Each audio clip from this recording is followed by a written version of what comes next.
I held up a wall that held the largest collection of human knowledge the ancient world ever gathered in one place.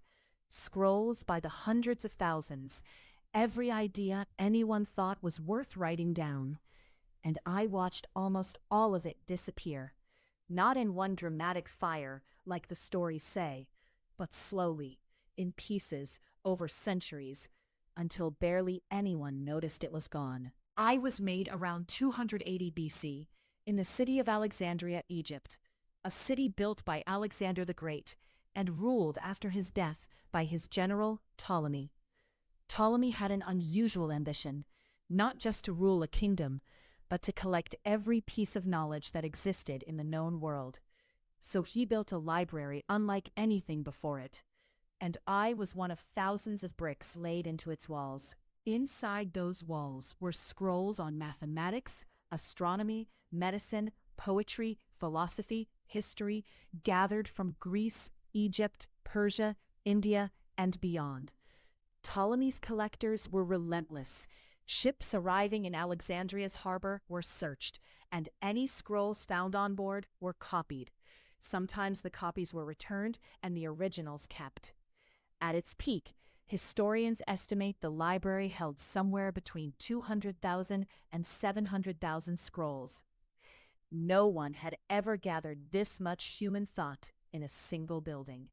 I watched some of the greatest minds in the ancient world walk past me. Euclid, laying the foundations of geometry still taught today.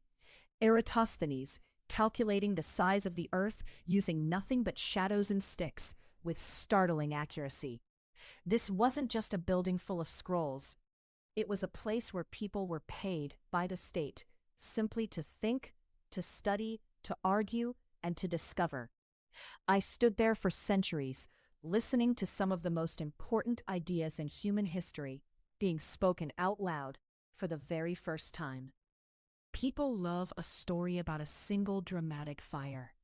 The truth is messier, and honestly, sadder. There were fires.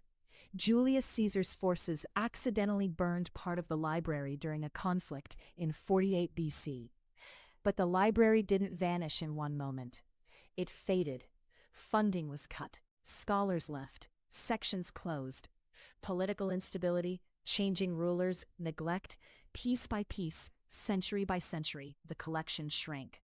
Until eventually, there wasn't a great library left at all. Just buildings, then ruins, then nothing anyone could point to. We will never know most of what disappeared. Entire works by ancient playwrights, historians, and mathematicians, known today only because someone else mentioned them in passing, in a scroll that happened to survive elsewhere. I don't know exactly how many ideas vanished with those scrolls. Neither does anyone else. That's what makes it different from other disasters in history. We don't just mourn what we lost. We don't even know the full size of it. Eventually, I was pulled from the collapsing wall. Or maybe I simply fell, reused in another building, or buried under centuries of new construction, the way so much of old Alexandria eventually was. I'm not a treasure. I'm not inscribed with wisdom. I'm just a brick. But I stood there while it happened, while the greatest collection of knowledge in the ancient world was built, used, argued over, and slowly, quietly let go. I wonder what else is still out there right now, not stolen, not destroyed in a single moment, but simply forgotten, one small piece at a time. Next upcoming video topics: Cleopatra's Needle, an obelisk's 3,000-mile journey from Egypt to London.